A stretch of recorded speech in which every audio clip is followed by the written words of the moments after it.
Good morning. Good morning. Can you guys bring the slides up for me? Thank you. So I want to say a few words about Thomas Merton. Many of you will know Thomas Merton and his story a little bit. The city of Louisville has kind of adopted Thomas Merton as a favorite son, which is a beautiful thing, the city of compassion.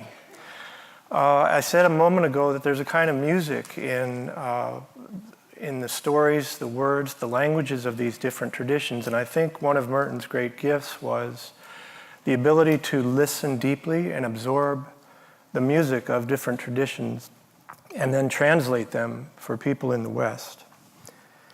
And so I want to say a word about sacred wisdom, and I hope you hear some resonances across our three presentations.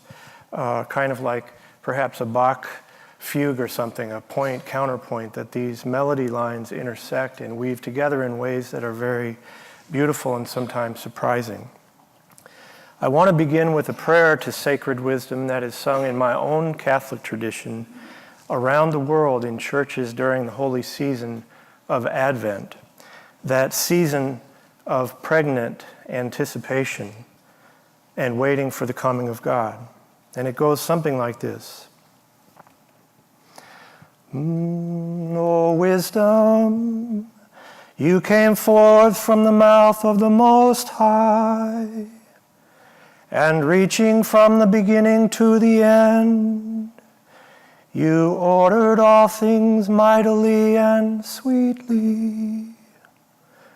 Come and teach us the way of your peace. And then the people sing, Amen. Amen.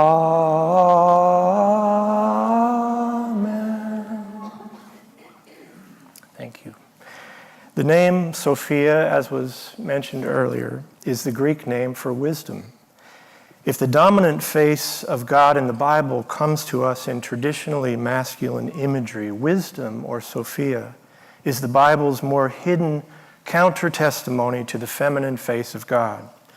She appears especially in the books of wisdom and Proverbs as a kind of divine child, an animating presence at play within the whole of creation.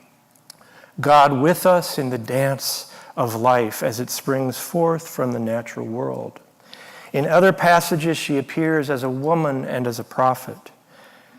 Crying out from the crossroads of the city, she brings hope especially to the little and to the poor, beckoning humanity toward a future of justice and peace.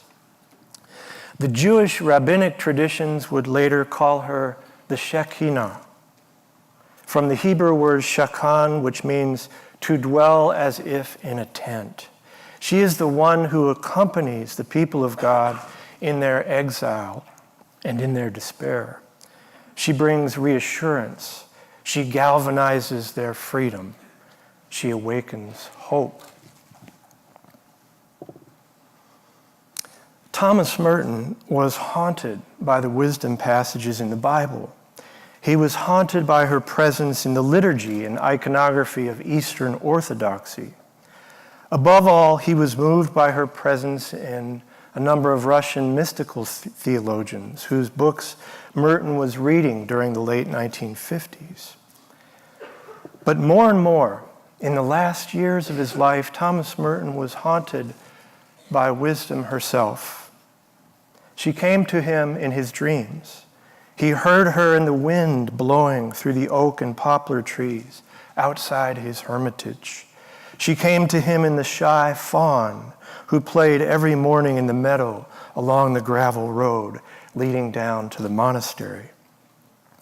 And perhaps most famously, she came to him in Louisville at the corner of 4th and Walnut, in the midst of the secular city, when Merton, as he would later write, was suddenly overwhelmed by the realization that I loved all those people, even though we were total strangers.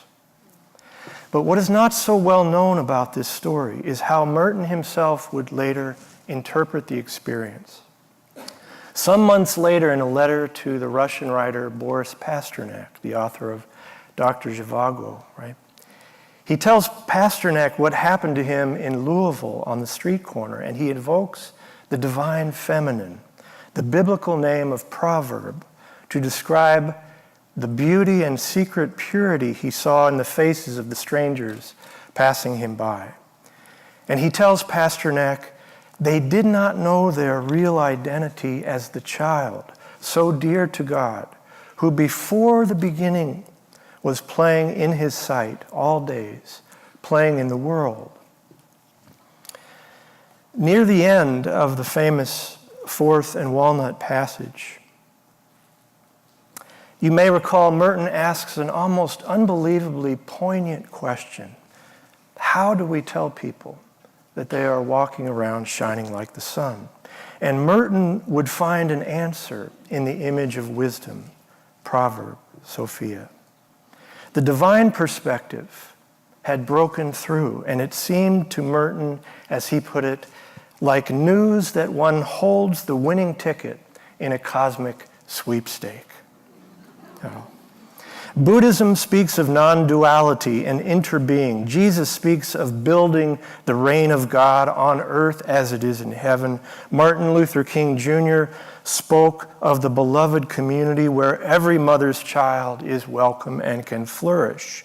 Merton speaks of a hidden wholeness, or the hidden ground of love, all gesturing to the one great mystery that beneath our manifold differences, we are bound together, as King put it, in a single garment of destiny. Behold, we are not 2 or 2,000 or 2 billion, but one still unfolding creation within the body of God. To reclaim the feminine divine in our communities would be to celebrate the fullness of God, the freedom of God to manifest in and through all things beyond the conceptual prisons and rigid binaries in which we so often trap the divine mystery. As Merton puts it, for God is not only a father, but a mother. He is both at the same time. This is a very ancient intuition in reality which goes back to the oldest Oriental thought. For the masculine-feminine relationship is basic in all reality, simply because all reality mirrors the reality of God. All of these insights would come to fruition in Merton's great prose poem of 1961, Hagia Sophia. He writes, there is in all things an invisible fecundity, a dimmed light, a meek namelessness, a hidden wholeness. This mysterious unity and integrity is wisdom, the mother of all, natura naturans. There is in all things an inexhaustible sweetness and purity, a silence that is a fount of action and joy. It rises up in wordless gentleness and flows out to me from the unseen roots of all created being, welcoming me tenderly, saluting me with indescribable humility. This is at once my own being, my own nature, and the gift of my Creator's thought and art within me, speaking as Hagia Sophia, speaking as my sister wisdom. And just a little later in the poem, pay attention here to the wisdom, to the image of the child. He says, "O blessed silent one who speaks everywhere, we do not hear the soft voice, the gentle voice, the merciful and feminine.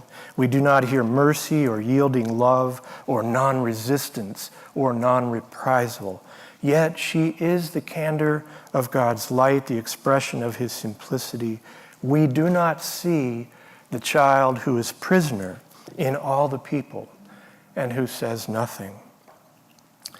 For as long as I have known and studied this text, that last image has stopped me, haunted me to this day. What can Merton mean, we do not see the child who is prisoner in all the people and who says nothing?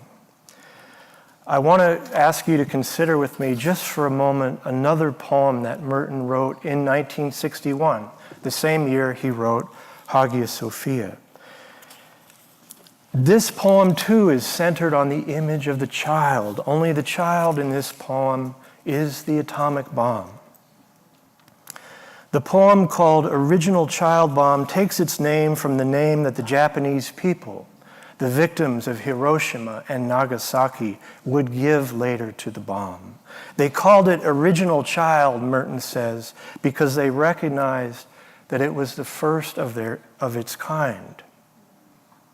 On August 1st, 1945, American technicians assembled the bomb, giving it their own special name. They called it Little Boy. And their care for this new creation, notes Merton, was devoted and tender.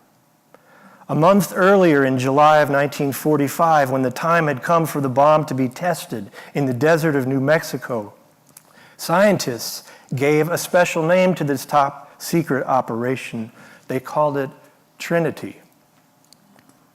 Thus, Trinity gave birth to an original child, newly born into the world by means of human ingenuity and science and strategic military calculation.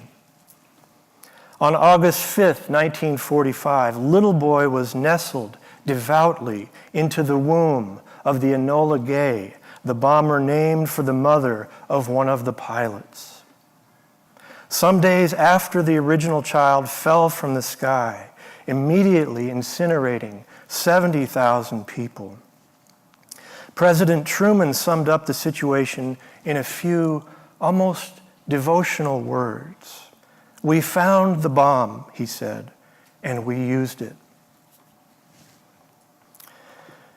And so here, perhaps, in this iconic image, we behold the child who is prisoner in all the people and who says nothing. Or what Merton will call the night face of Sophia. A kind of post-Christian Madonna and child, he might say, for the nuclear age, when men of power dig deep into the earth, playing fast and loose with the very stuff of life. It was against the desecration of the divine image in humanity, against the plundering of the earth, our mother, our common home, in the words of Pope Francis, against the horror of replacing the divine child in us with a nuclear one. Merton would interject the gentle voice of Sophia, at once my own being, my own nature, and the gift of my Creator's thought and art within me. But do we have the eyes to see?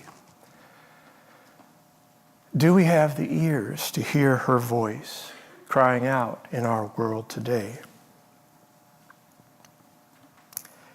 There is a beautiful teaching in the Hebrew, in the Jewish tradition, a phrase called tikkun olam. Tikkun olam. A Hebrew phrase meaning to repair the world, the rescuing to make good of what is left of this smashed world. The late theologian Rita Gross, a wonderful theologian of both Jewish and Buddhist heritage, I think she got it exactly right when she wrote, "When the masculine and the feminine aspects of God have been reunited, and the female half of humanity has been returned from exile, we will begin to have our tikkun olam. The world will be repaired." Thank you.